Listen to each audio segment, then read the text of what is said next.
Call to order. Did I say that right? Yes. Roll call's here.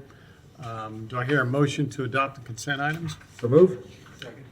All right, do we have any citizens comment on the agenda, on the consent items? Seeing none, all is in favor of adopting the consent items? Aye. Opposed? All right, now moving on, we have an agenda for tonight. Here, a motion to adopt the agenda. So move. Second. We have a motion and a second. Okay, do we have a citizen comment on the agenda? Okay, hearing none, motion to approve the agenda? Opposed?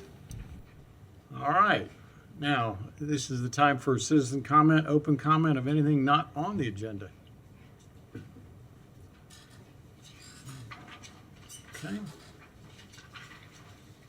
Yes, my name is Alan Shepard. I'm People's Representative, and with the oil prices that are dropping and that, I was wondering if our utility rates are going to be dropping. And I think that this is the future of our city, and I'm asking this question because this is what people are asking me as a People's Representative. okay. No answer. We usually don't have a dialogue up here, but we'll take that under advisement, and I might comment on it later, but. Okay, Yeah. thank you. Thanks. All right. Next up is the state of the utility. It's the Tom Brown Show.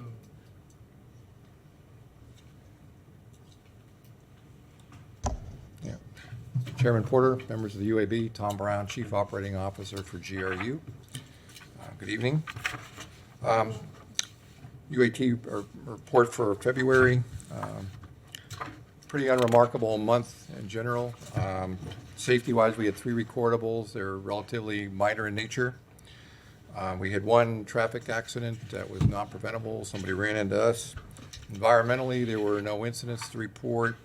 Compliance, there was nothing really to report. We are preparing for our CERC audit coming up in May, which is the CIP, the computer protocols. It's the tougher of the 2.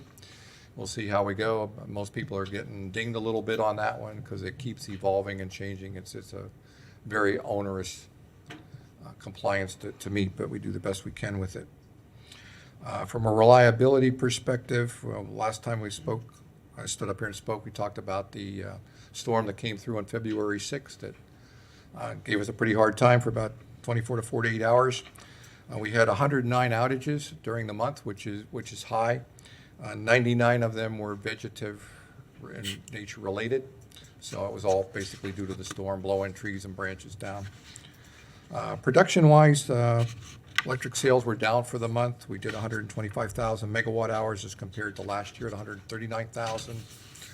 Gas sales were also down basically about 10% due to the warm winter we've been having. Water, wastewater was pretty much a normal month.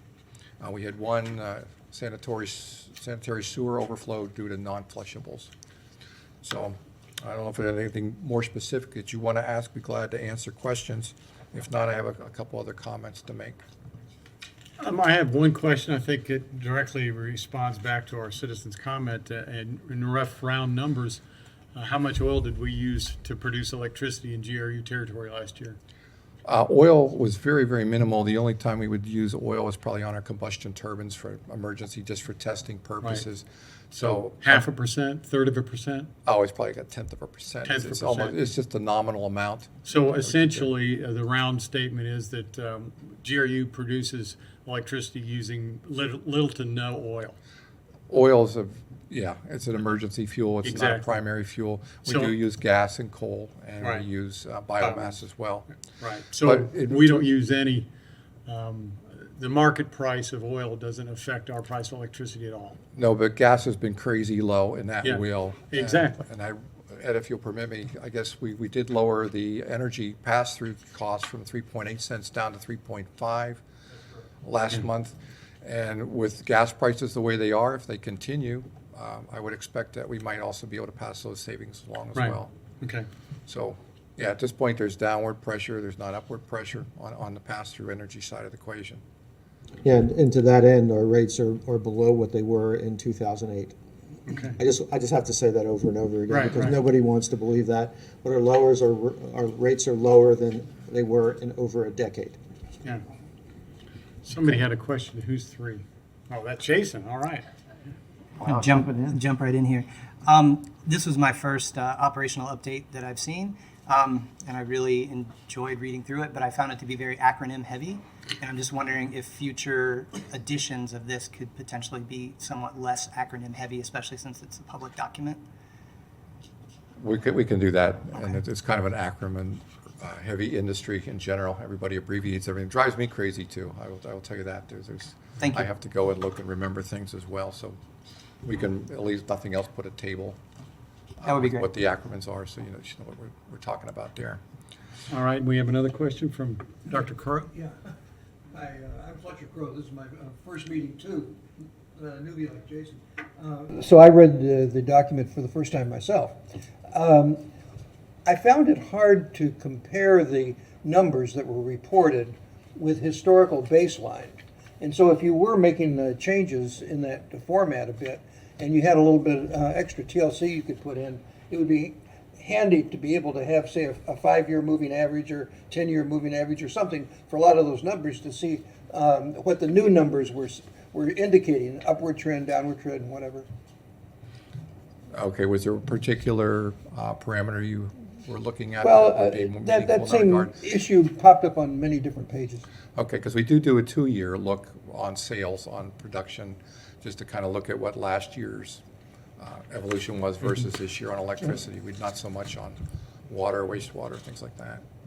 Yeah, and I will tell you that, I mean, this is meant to be a year-over-year type of analysis. This isn't a budget type analysis where you get into a lot of detail and see where the numbers are trending in that particular sense.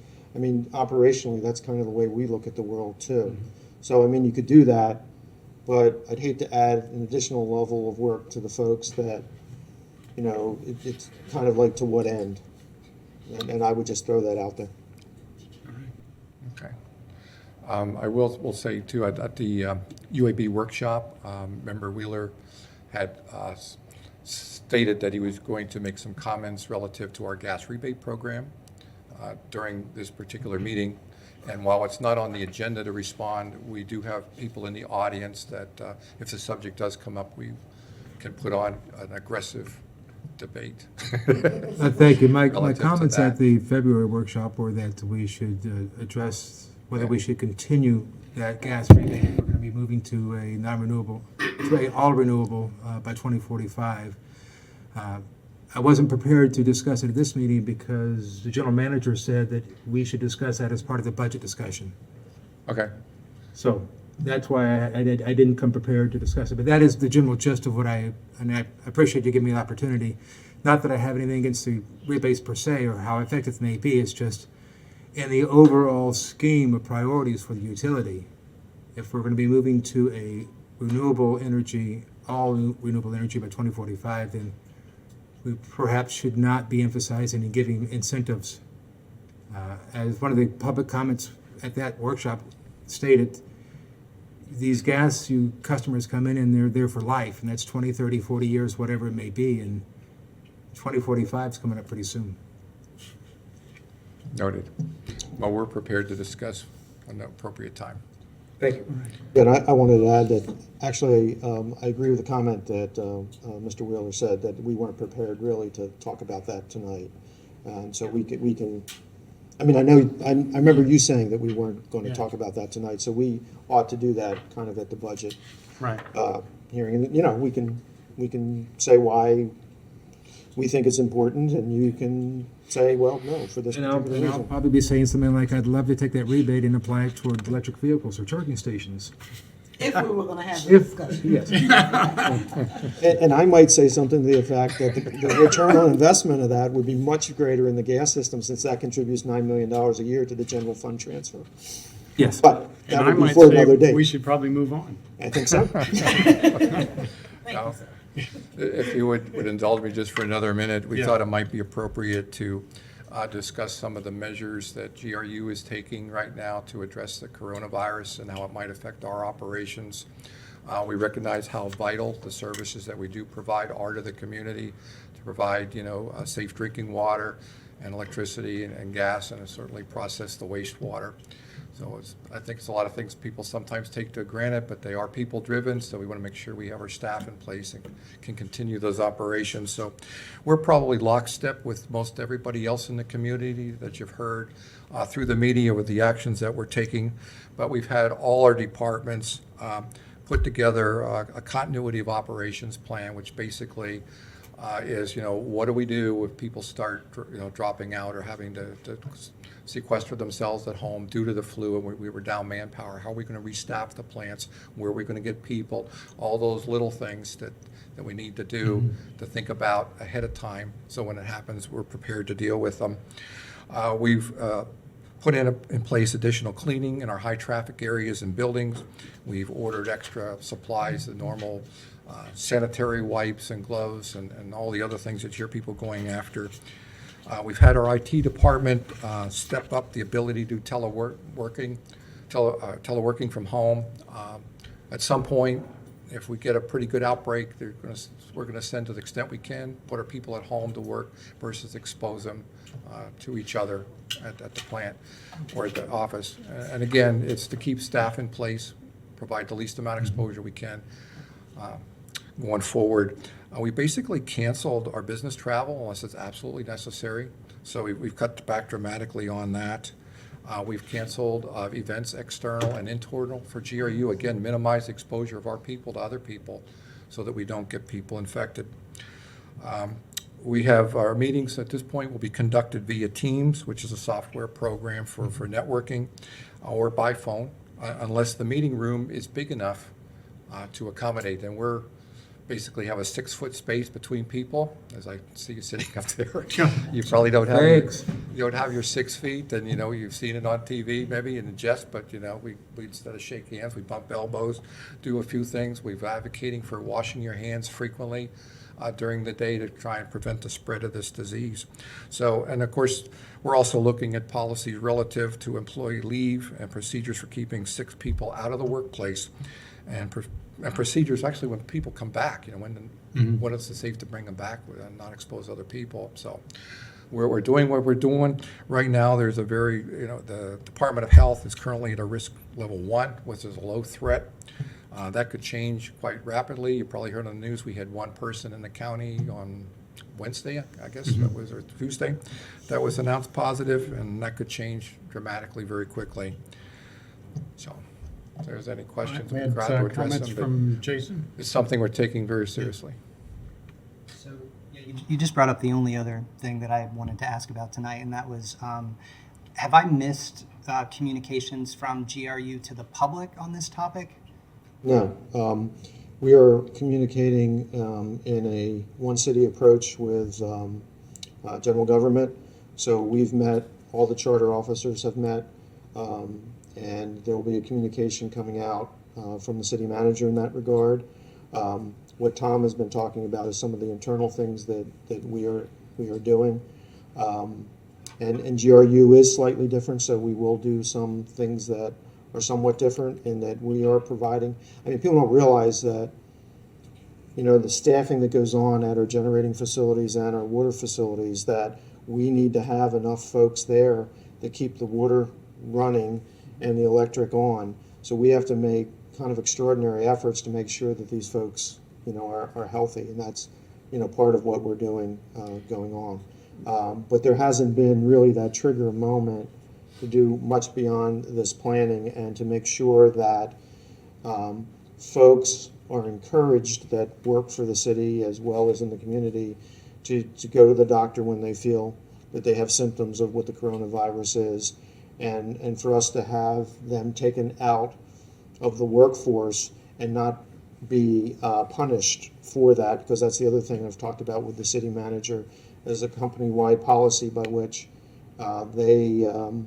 the affected employees won't be hurt if they're out for 14 days or whatever it is when they're in quarantine. We can't have that happen. What just also happened at the general policy was the commission has voted that for the next 30 days, starting Monday, that we won't have any shutoffs of electric or water, for that period of time. Because the last thing we want to do is have somebody lose their job because they're being quarantined and not being paid like you would through the city, and not be able to keep themselves clean and wash off. So we have to, be able to provide for that. So that's where we are. Well, I just bring that up because at this point, I've gotten communications from Avis Car Rental. I've gotten communications from the Hippodrome. I've gotten communications from a tremendous number of different entities, and one that I think of as a member of this community that I would love to hear from in a situation like this is our utility. And so I understand the one city approach and everything like that, but I don't know that the city communications get out as widely as GRU communications. Maybe I'm an exception in this, but I open everything I receive from GRU. And so to me, I would really like to see the city in a situation like this use GRU as kind of a megaphone to communicate really important information about what is being planned behind the scenes and where things are headed. So I just wanted to bring that up. That's well noted, and I'm sure we'll have a certain amount of communication going out. I mean, we're looking at things of our employees going into people's homes. For example, people report a gas leak or something, somebody has to go out there and go and check things out. If there's sick people in the home, now you've exposed your worker to the virus. So we're trying to figure out the best ways to deal with those type of things. Same thing on the water side when you have water leaks and those type of things. So. Okay. Carla, do you have? Yeah, and you probably are the exception to that. And the reason why I say that is because, in my opinion, at the one city approach where you have your city kind of giving you updates on all of your stuff, would have people that got questions kind of flooding the city with the questions and not the GRU employees, right? And GRU will only represent a small portion that they can answer and not be able to answer for the greater city. However, the city can answer for GRU because they've been in touch with Ed. So I think that's the thing. Lee just did a whole presentation on the virus and some protections and mentioned some of the things that you had talked about. And I was going to ask specifically about cutoffs because that's what people are asking me. And so you had already answered my question with your flip self.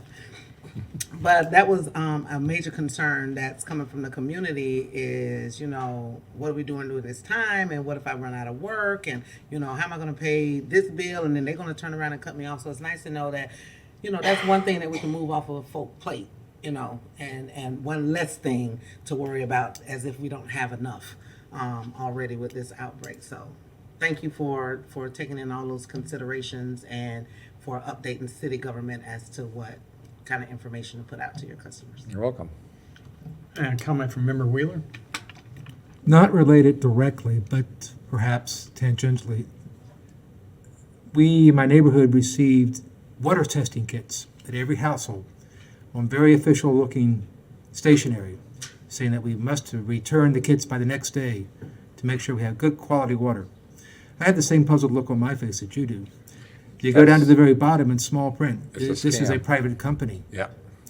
I responded to everybody in the neighborhood saying that very thing, that it's a private company, but I didn't know if the utility ever had a standard response or whether you just want to stay out of this, don't want to get in that fight, or what. But if you do have a standard response in the future, that would be helpful for me if this happens again. Well, clearly it's some solicitor trying to Right. get business. And I don't know if it was time to I go don't know with the how you can COVID scare. improve on GRU's water, but Yeah. so we So, have very high quality water and safe. But and that's exactly what I said in my response. But if GRU had a public response that was a canned response, that'd be quick and easy that would be useful. Thank you. Yeah, I apologize to Mr. Wheeler. I saw that come through. I thought Tony was going to be answering that. That's yeah, we've had that on occasion. Actually, in my neighborhood, that came in. Yeah. And I received it at home as well. yeah, and I looked at it and kind of was like, oh, this almost looks real. Then that's the thing. I know Takes you off it's guard. not, because you see at the very bottom it says in real small print, this is a private solicitation or something like that. Sure. Right. People don't go there. They just get scared and say, oh, we've had this COVID virus and Right. has something gone wrong with our water, and so Yeah. Well, we do a lot of testing. We test the water several 100,000 times a year in various places around the city and at the water plant. It's something we take very serious, but we wouldn't solicit the way that is. And I will tell you that we've had that one almost since I've been here, and I've been here 5 years. We've had that same solicitation over that same period of time. That was gonna be my comment. I was like, they've been doing that for 10 years and they're trying to sell water Yes, they are. purifiers. Yeah. We had another group coming around last month with solar, trying to emulate GRU, Yes. saying that they were a partner with GRU, Right. selling solar services. And the reason we found out about that is they came to Tony's house. Tony Cunningham. So he had a good time with Yeah. them. Carl. And when you mention having your persons go into homes and those, also consider any vendors that you may have, because it's not just you all that are nervous on that side. It's the persons that are in those homes as well, worried about the person that's coming in. And I think it'll be really good for if you're using contractors or vendors, somebody that's working that's not GRU, that they can easily identify themselves as being a part of GRU, or there's some engagement done before so that people can know who's coming to the home as well. That's if you're using anybody outside of GRU. Well, our employees will always have their ID badges visible, and typically our meter readers, you've seen them run around the town, they're pretty visible, as they're definitely GRU employees. So. I'm glad you mentioned meter readers. That's the other contingency that we'll have in place if at such point, we really get down in staff and we can't get out in the neighborhood. You may see the meters not being read and bills being estimated. We'll do our best to make sure. I know that gives me the heebie-jeebies when I hear that, because, you never know when somebody's at home. You estimate a bill based on, and they're there, I haven't been there for the month, and look, my bill's, this much. But we'll be doing those kind of things. I just want to get it out there that there will be some circumstances that may cause that. Yeah. One thing to that, I'm sorry. Member Miles, do you have a comment? I'm sorry. So that was one of the questions I think I had sent to Robin at some point, and somebody sent an answer about remote access and how many of our meters actually had the capability of being read by. I didn't know it was such a thing until somebody was going, "Oh yeah, it's a thing." And so, how many would that be? As good as doing the estimation, or is that as inaccurate as an estimation? We do have what they call ERTs, which is an electronic reading. What they just have to get close to the meter. They can drive down the street and point their device at it and get the reading. I think we have approximately 13,000 water meters out there right now that do utilize the ERT technology. Ultimately, we hope to get to the AMI, and Right. hopefully we're going to bring something forward to you in the next few months in that regard. If we had AMI deployed, you would have instantaneous real-time readings all the time and a whole lot of other benefits that go along with it. So not you said 13,000 for water customers, but Correct. none for the electric, nothing electric. Okay. No, we have a few out there that were from the pilot program that we did a few years back, but we're not really collecting data from them anymore. We're manually reading those as well. So Okay. we put several hundred in the field in different locations to check it out and see how it worked. Okay. Thank you. And Tony, I don't think we have anything on the gas remote reading at this point that I'm aware of. Okay. All right. Thank you. Thanks, Tom. Well, thank you. Yeah. Appreciate your time. And that brings us on to new business. And we have tonight a presentation from the Community Weatherization Coalition, and they are next.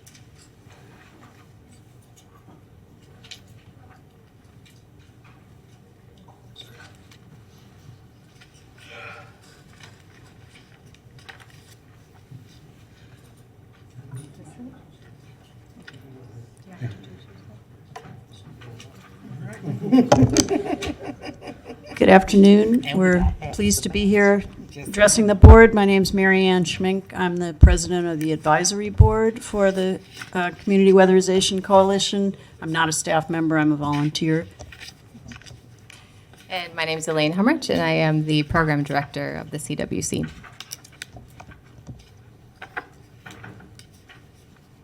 So we want to tell you a little bit about our home energy tune-ups, and That's the main focus of our program, where we train volunteer energy coaches to go into homes and spend 2 to 4 hours in the home.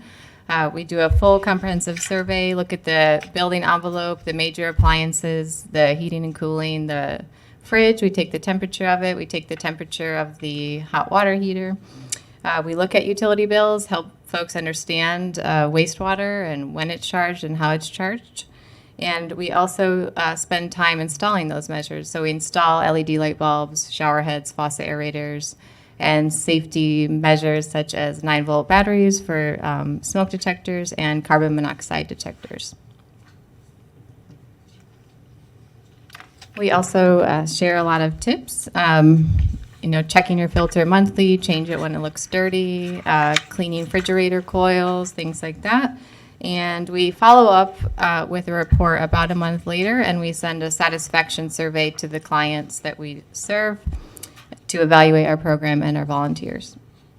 And if it's a homeowner, we can partner with other agencies if we find more critical home repair needs, such as a leaky roof, plumbing issues, or electrical. We can partner with agencies like Rebuilding Together, Alachua Habitat for Humanity, and others.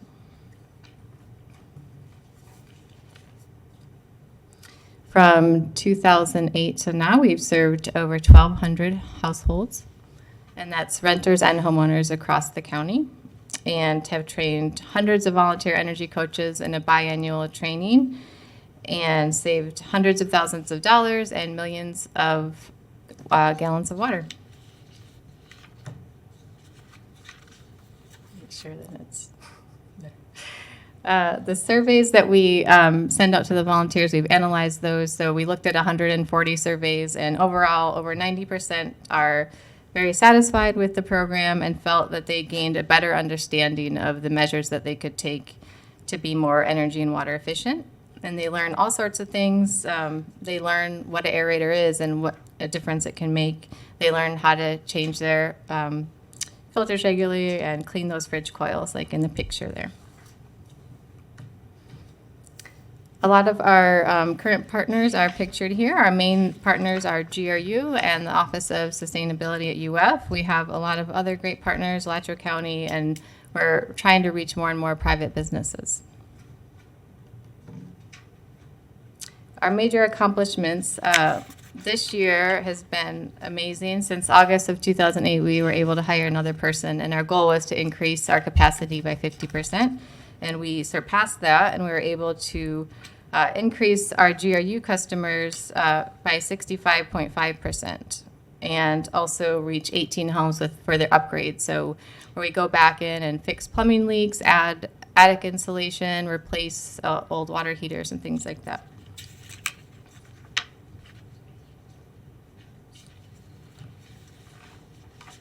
Oops, sorry. I wanted to mention we also just launched a tablet-based form. So we've been talking about this for years, taking a 8-page paper inspection form and moving it to a tablet. So that's been a great accomplishment that we have finally reached.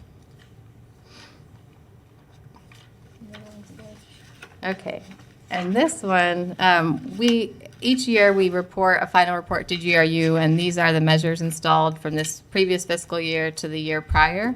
And thanks to our additional funding with the support of GRU and UF, we were able to greatly increase our impact, as you'll see in this chart.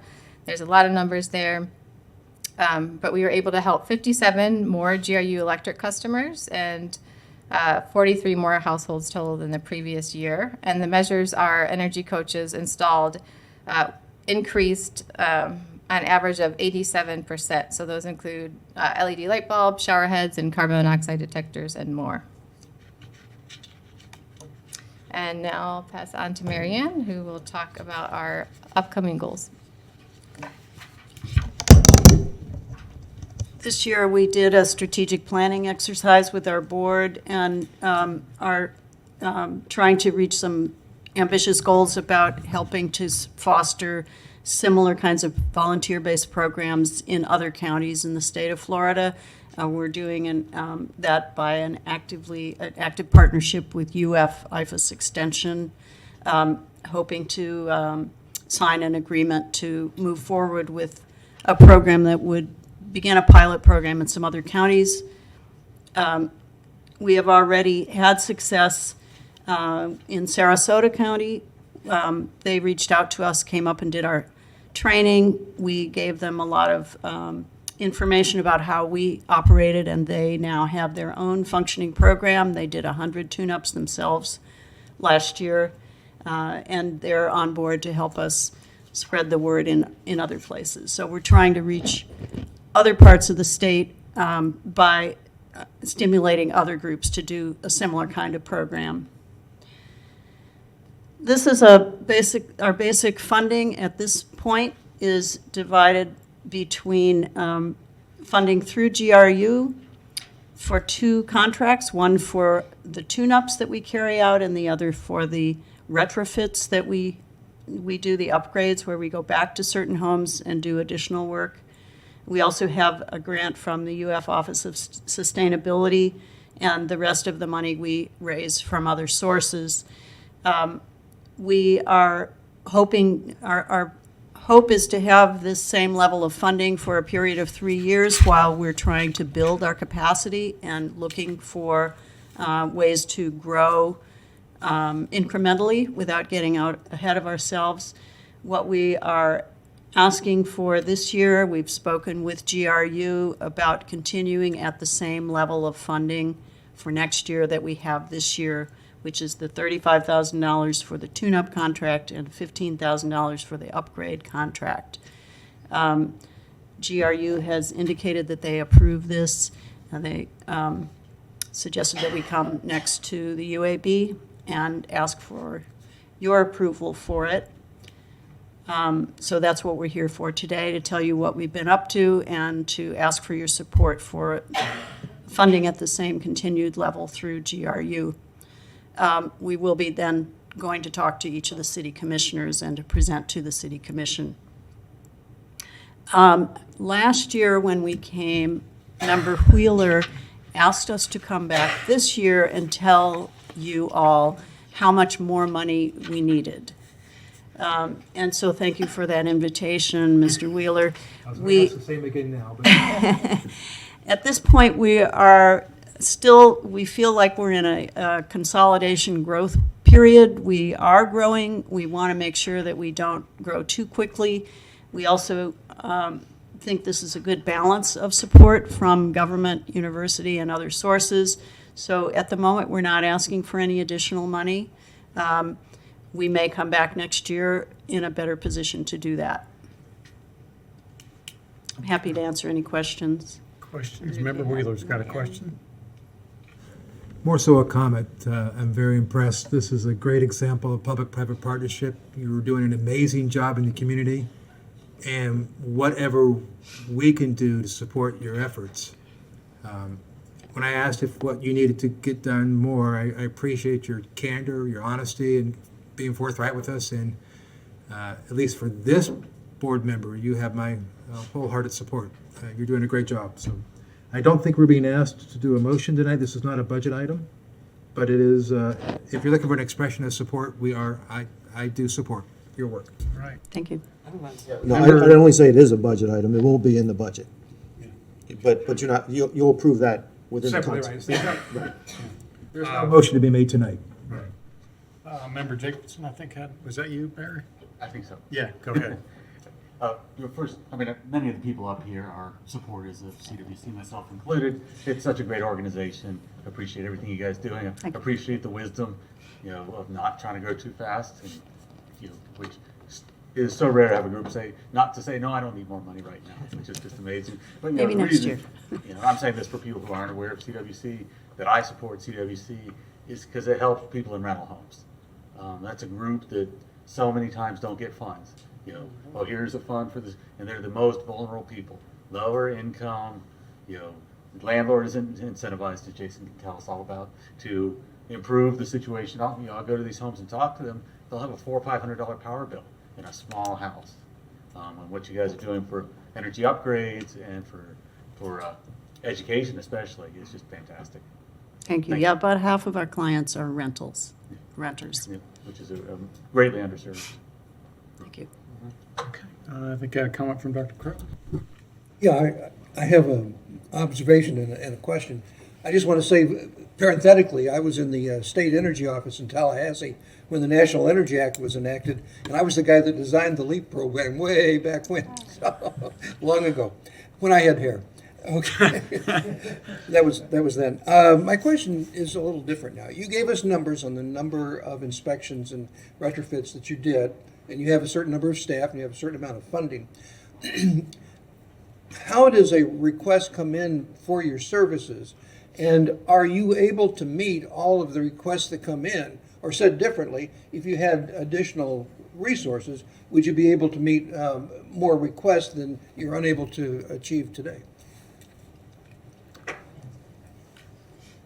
We currently have a wait list of about 90 people. So as we've grown, we have seen a lot more word of mouth. Currently, a lot of our clients come from partner agencies that, like Elytra Habitat, are rebuilding together, but more and more are coming from word of mouth from other clients and agencies that see a need for utility assistance. So agencies like Gainesville Community Ministry and Central Florida Community Action Agency and others also refer folks to us.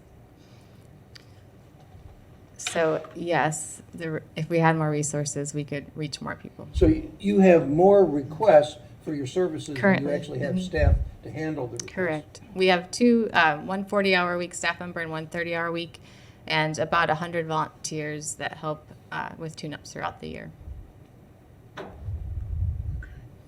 think a comment from Member Miles. Yeah, could I just add to that, the limiting factor right now is the number of volunteers to carry out the tune-ups. And what happens now that we have a second staff member, we're able to fill in with staff for some of those tune-ups. So if we had additional staff, we could do additional tune-ups. It would no longer be a volunteer-based system, but that's what's allowed us to increase, and that's something that we're considering, whether we should do more of that.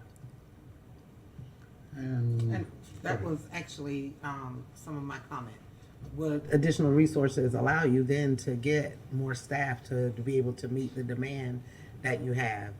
And what would that look like for you all? So, because when he talked about additional resources, and you're going, this is what our capacity is right now. But Yeah. if you had additional resources to bring on another staff member, you wouldn't have to replace all your volunteers. Just have somebody to, like you said, supplement kind of what you already have. Would that be helpful? If we had another $25,000, we could hire a half-time person just to do tune-ups. It's because we always have pairs. So sometimes we have one Right. volunteer, we don't have anyone to go with them. Right. Plus, a staff person wouldn't have to have a partner, could go by themselves. So that is something we've been thinking about, as if we had an additional $25,000, that's probably what we would do with it. Okay. So y'all need some more money. all right, Member anybody- Wheeler? Somebody else had a comment? I get lost track of who had I'm gonna go ahead with you. Jason. So just following up on what Fletcher had to say about making sure that these services reach the people that need it most, I had the first part of my orientation yesterday and met with Yvette Carter at the Office of Inclusion, and we talked a little bit about Project Share. And to me, I mean, ultimately what I would like to see would be that any entities that receive funds from Project Share, part of that process of helping to pay people's utility bills would also be that they strongly encourage them to have a tune-up. And so while requiring that kind of thing might be too far, at the least, one of the things that Yvette and I talked about yesterday was that those entities that receive Project Share funds should at least be required to report how many people they refer each year, that they provide these funds to and refer them to either a GRU to get their conservation services or an organization like the CWC. Because those are really, I mean, the folks that I think need the services the most. Member Miles. And I would even add, I love that you said that, because if I'm going to an agency and I'm saying, hey, I need help paying my bill this month, I think part of that requirement should be that, okay, we're going to help you with your utility bill this month, but it's going to require you to go and do you know, or allow CWC to come in and it's a benefit where most people wouldn't get it, they're gonna get it so that they can do that. And I think that's important that we add, make them get the education. You know, some of that, those that can, you know, and I think with the CWC service, 'cause I volunteer with CWC, it's something that seniors can do. It's not like they have to physically do something like with food stamp requirements, you gotta go work 20 hours a week. But this is something that only has a benefit for them. And I think that should be coupled with social service and community support services and those people that do provide assistance with your bill. Hey, you have to attend this class. And I don't think that's too far-fetched for organizations to require that are helping with utility assistance. But that's all I have. Okay. Any other comments? All right. From the chair's position, you've come up here before several times, and I always enjoy seeing what's happened over the year. And you have my wholehearted support also. And Thank you very we'll much. act accordingly when the budget comes around. Absolutely. All right. Okay, thank you very much. Thank you. Where'd that go? Jinx. All right. Jeez. That brings us up to our next item of business, which is It's Bible.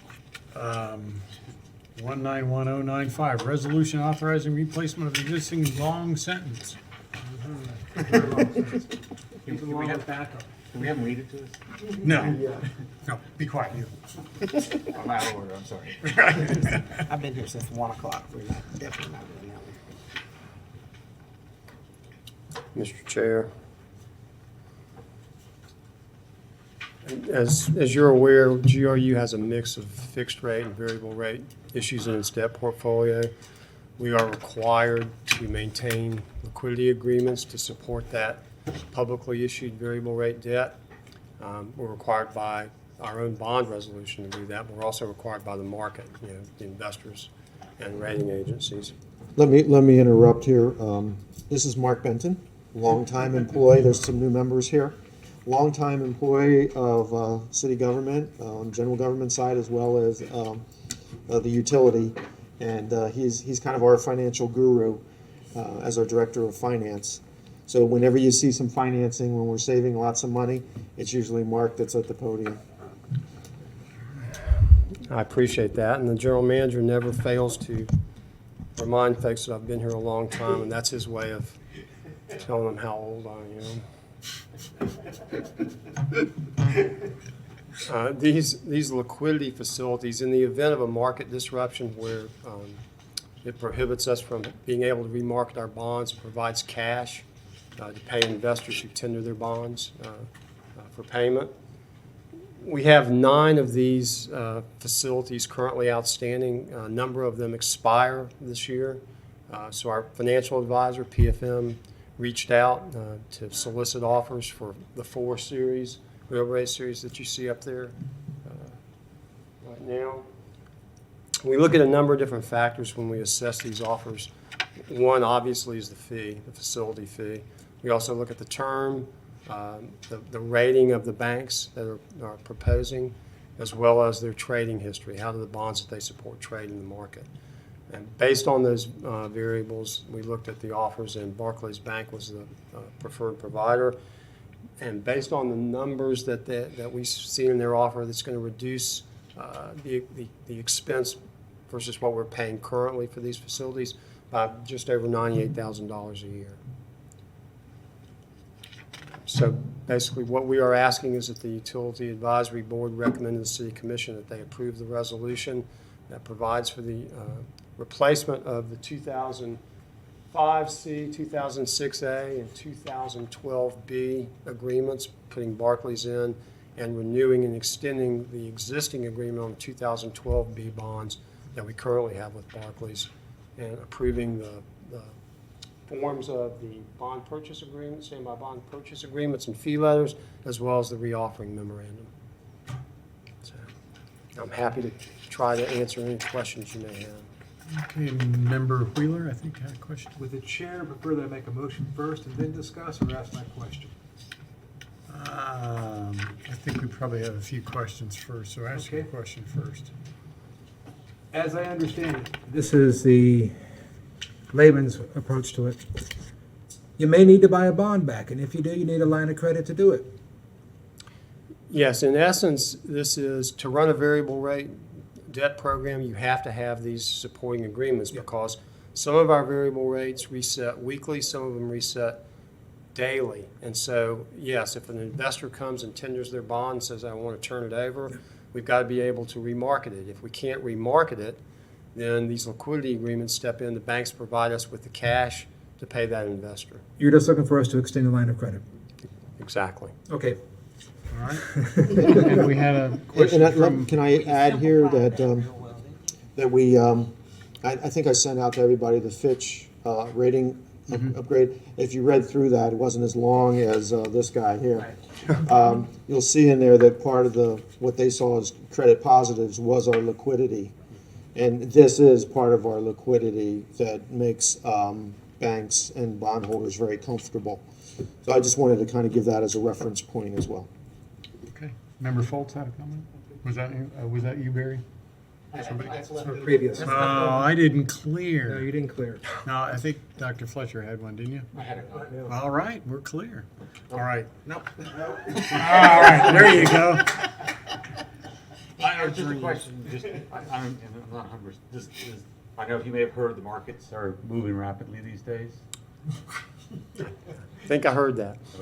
Right. Breaking news. Does that affect anything we're doing here? I mean, it seems like GRUs would be more attractive to invest, to investors. For these particular instruments, that there's not that much of a direct impact. Obviously, the bonds that they support, it moves those prices, but the price that we're quoted by the banks for that is not essentially particularly sensitive to those movements. Okay. Thank you. This is effectively the fixed cost of what they're doing, and then there's the variable cost that goes into the bonds and the interest rates. Yeah, what goes into the pricing of this is obviously their view of the utility as a credit, and that plays a role in what they offer the price, but also their internal capital structure. There are some investment banks that just aren't competitive in this particular sphere simply because they have higher rates of internal capital costs than others. But in terms of the market, there's not a particular overlay. All right. Care to, any more comments? Fletcher? Why were those particular instruments chosen? Those are the first ones that expire. We have 6 that are expiring this year. These are the ones that are expiring early in the summer. We'll do the others later in the year. They provide any particular benefit for those particular ones? Well, at the rates that those are set at.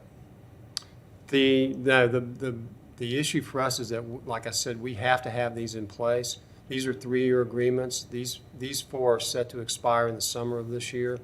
We have 2 others that are expiring later. We didn't want to do them all at the same time simply because we didn't want to risk having too much concentration in one bank. We'll go back out again, and you probably will see a different pool of providers when we come back. And I should have mentioned this. These are 3-year agreements. Not only did the price go down, but we're extending them to 4 years, which is a benefit to us. So. Move staff's recommendation. There's a motion to approve this recommendation. Motion. And second? That's what I did. Yeah. All right. Carla. Well, Barry. Carla. Barry. Carla. Okay, do we have a citizen comment on this? Right. Yeah. Yeah, my name's Don Shepard, and I'm people's representative, and I've been coming to these meetings for 8 years, and I can tell you through my financial knowledge that this here has helped our city take and be what our city is. And for these gentlemen, as Mark Benton has been here as our CEO, Ed Bradley took and mentioned, Borowski, excuse me, had mentioned that he has been here for years. This I can testify to because I've been here right alongside him, shoulder to shoulder, and seen the fine work which he's brought to the city commission and to this advisory board. Thank you. All right, thank you. All right, seeing no more Yes, comment? I vote. So yes, I vote for this. All right, thank you. Vote for the motion, all in favor, say. Aye. Opposed? All right. On to the next item. And we see the same gentleman again. As part of the 2017 transaction where we acquired DHR, GRU entered into a 27-year, $45 million swap with Citibank to hedge a portion of the variable rate debt that was issued to acquire the plant. The swap included a right for GRU to terminate the swap on or after 10 years. What we're asking for tonight is authorization to negotiate a 7-year extension to that termination option, moving it from 10 to 17 years. In exchange for this extension, we will be negotiating with Citibank one of two things. A write-down in the fixed payer rate that we're now paying Citibank, which is 2.11%, and we'll be asking for them to write that rate down to give us a gain or a reduction in debts in our interest payments of at least $90,000 a year, or we will be asking for an upfront payment of $2.1 million. And the resolution provides the authorization to the general manager to execute this transaction subject to those savings parameters through September 30, 2020. You may recall that we came before you in October asking for the authority to perform the same 7-year extension on the Goldman Sachs portion of that swap, which was $105 million. We executed that several weeks ago and ended up with a reduction of interest payments over the life of that swap of about $8.7 million. So we're hopeful that in terms of the rate that we can write this one down to, that we'll be coming up with something in the same neighborhood. Comments, Member Wheeler? So as I understand it, this means no additional principal, no additional interest, is that correct? No additional principal and reduced net swap payments, so reduced interest. And I probably should have started this evening with that because I tend to confuse people. Neither one of these transactions, there's no new debt associated with any of them, and it's going to result in reduced costs. So if I understand this correctly, this gives the lender a little bit more comfort. They have a longer return on their investment, and in return, we get something back. We get lower interest rate and some money kicked back to us. That is absolutely correct. In exchange for them having a guaranteed 7-year longer fixed payment from GRU, they are willing to write down that interest payment or give us money up front. And like I said, we set execution parameters. Unless we meet those parameters, we don't have the authority to consummate this transaction. So what we're showing you, $90,000 a year, in either $90,000 a year in reduction in interest payments or a $2.1 million upfront payment is the minimum of what we would be able to execute on. Member Jacobson? So I would assume that GRU would have probably very little interest in ending this agreement after 10 years, and so there's really not a lot of downside to. That's correct. Right now, we have no intent of terminating any of the swaps that we have outstanding prior to their maturity. So yes, we're not. In terms of GRU's exposure, if you want to look at it from that standpoint, we have exposure to our counterparty for an additional 7 years, but we choose our counterparties very carefully. We also negotiate the provisions of our swap agreements in a very precise manner and in our favor as much as possible.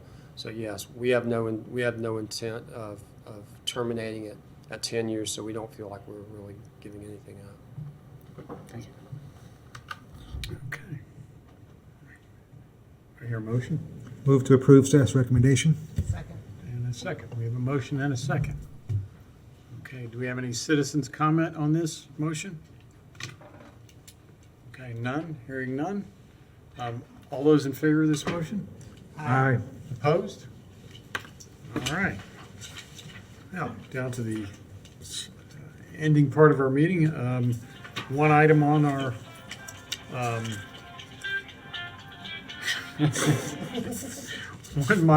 I have a conflict on my schedule.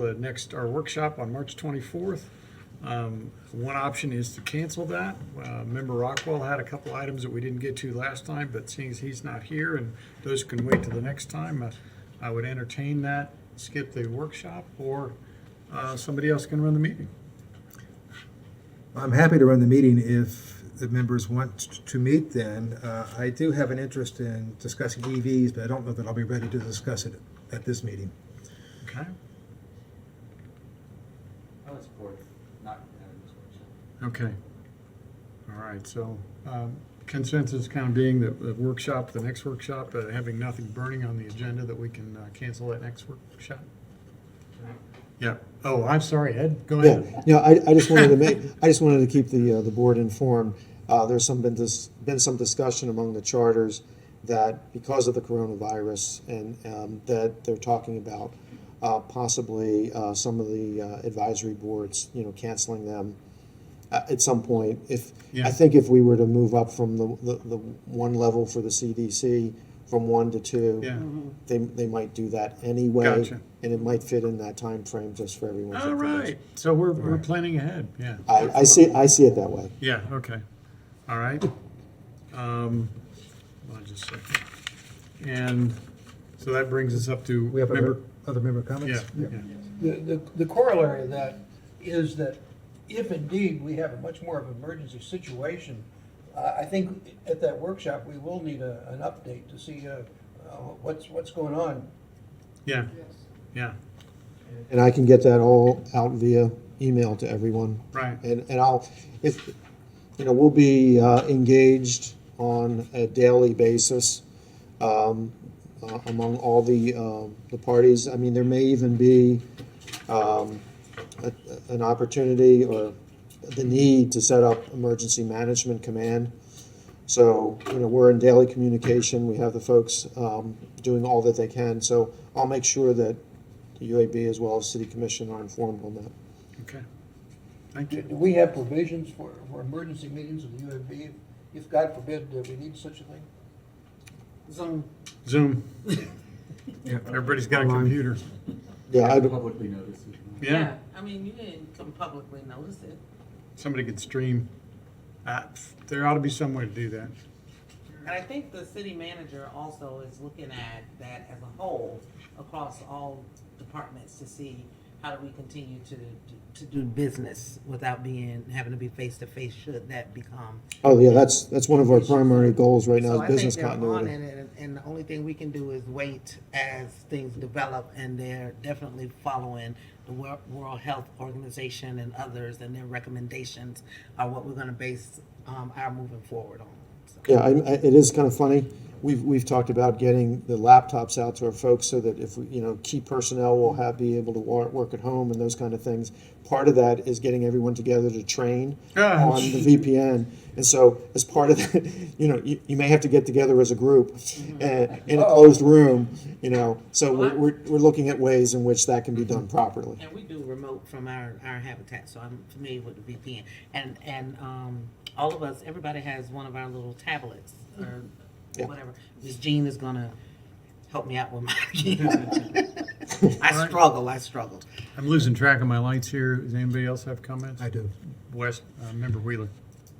At the workshop, we discussed the policy plan extensively, and for the record, I'd like to have staff's update on when we should expect to hear something back on that policy plan, and what are the next steps on it? GRU staff has finished their review, and it's now in the hands of the other charter officers for their review and their staff review. I've asked for them to return it to me by the end of March. With all that's going on, I don't know if that will happen. but I have requested that, and I will follow up with them. I'm requesting this be made an agenda item for our next meeting, a follow-up. Good. That way we can. I have another comment. I would also like another agenda item added to our next meeting, and that would be board adoption of the city's new courtesy rules. And legal, would you like to, our legal counselor? I can bring that, the city commission adopted their new rules that included some more specific statements on civility and public comment. They actually added more opportunities for public comment at the city commission. I can either bring you a draft if you would prefer, or I could just bring the city commission rules and let you pick and choose what you want. It will eventually have to go back to the city commission for approval of your rules. Your rules, when they're amended, have to be approved by the city commission. It would be my intent, I really don't see squabbling with this thing. It would be my intent to adopt the city's rules as ours, given that we're a board of the city. I wouldn't see any need to amend. I just want to be consistent. Okay. So I'd like to have the board adopt that. Finally, this may be too little too late, but I was just made aware today that I've known for some time that VW has a diesel emissions scandal fund that's going to the state. State is funding a lot of improvement projects, including charging stations. It is possible that we might be able to get a grant out if we do it in time.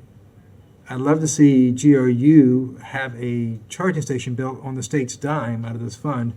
If I could get Ed to commit to have him give me one of his staff members to meet with me for a day or an afternoon to discuss whether that be even a possibility to submit that grant. That is, our guru on that is Fred Murray, Assistant City Manager. He's been handling that since day one. Okay, so I should follow up with Mr. Murray directly then? He also is kind of our chief coronavirus guy at the So moment. now's bad timing. But no, I mean, Yeah. you can, but he is the guy. Oh, well, yeah, the question is, I just learned of this today, and the grant deadline's April 7th, so. Yeah, we've been following that since, it's been almost 3 years. I think they've had that fund established. Do you know if we have any grant proposals in on that fund? I know that he's following it. It's been part of that one city concept, and the city has taken that, the general government has taken that under their. What caught me by surprise, or what really caught my attention, was that they are looking specifically for charging stations, and they will fund charging stations along major interstates, including I-75, for crisis evacuation. And we all remember, what was it, 3-4 years ago, when we couldn't buy gas anywhere because everybody from Miami, Fort Lauderdale, and et cetera, were here buying gas because they were fleeing. And if we had a major charging station down next to the highway, I know you keep saying you don't know what the ROI is. But I can tell you, if you have one of these charging stations set up, folks are looking for convenience. They're not so worried about, they're not going to get out the calculator and figure out what the rates are you're charging them. Pretty sure that GRU could make that quite a good return on investment. Especially if the state paid to build it. Particularly if the state paid the bill to put it in the first place. I have other people on the board who are a lot more learned in electric vehicles or charging stations, if you care to say anything. Well, if it's free. Honestly, when I charge, sometimes it's 22 cents, sometimes it's 44 cents. I mean, it's true. Well, I guess the pay gist more of, than that. I guess the gist of what I'm saying is that we can't fill out a grant and compete against Mr. Murray at general Right. government. No, but if he's working, I would like to know what he's doing, Sure. because you may see me tilting at windmills here, but I think that this is an opportunity for us. Charging stations and EVs are an opportunity for us to get the word about what a great utility are and make money. And I'm going to keep beating that drum.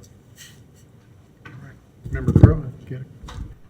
At the last workshop, the question of the response to the RFP for solar was discussed. Is that possible to have on the agenda for the next meeting? Where's Tom? Well, our next meeting gonna be big. Well, we're actually, the solar is actually an ITN, which means that it's a little different process. So we're still in that period of time where it's in negotiations. So it's very hard to give firm details on that In fact, it's impossible. So we are proceeding with it. There's been a party that's been chosen, and we envision that over the next month or two that we'll be coming back with something. But this is something that we can't really give you information other than the fact that we're engaged in the development of a contract. We have a party, and it was for 50 megawatts. Right. So the next workshop wouldn't be the time to deal with that. I don't think they can get it done that quickly. Maybe May 7th? Maybe. Yeah, I certainly would, I'd like to do a lot of it sooner versus later. So, Yes, would we? Yeah. Thank you. All right. Thank you for bringing that up. Can I just clarify, did we say we are going to cancel the March 24th? We are going to cancel Okay. that. You need formal action on that? I don't think so, as long as we had consensus. Yeah. Do we need formal action to cancel the March 24 workshop? All right, I think we're by down. the way, the city attorney, I just raised you, I made you a Promote attorney. it. The utility attorney. She is actually working on that solar ITN. And so the question was, how soon that might be able to come back. And I said, we really can't talk about it prior to the negotiations being over. And so you can, I was hoping to get it within the next several months. That's correct. We cannot speak about the invitation to negotiate while we're still in that negotiation process, because much of the information is confidential and it protects GRU in its negotiations. We get Not even less- charades and that little drawing, it looks like. No? Sounds like. So, All right. Hearing no other member comments, I think we're down to the last citizen comment. Have any citizens comment? Yes, yes, I do. My comment was that I think that all companies and all businesses should start a program called Skype. And that way you can see the person that you want to refer information to and receive information from. And if they want to have a printed copy of what documents which you have to email it or take and do it in that fashion. And I think that's the way, if this gets severe as some CDA members think it may get, that the president's going to have to come up with some new ways of handling world businesses. I think that we have been doing a tremendous job getting the information out to the public of what's going on. And this advisory board has been doing a spectacular job. Thank you. Thank you. thank you, Mr. Shepherd. I think that does it for the meeting tonight. Move to adjourn? All right, adjourn the meeting. What channel is this?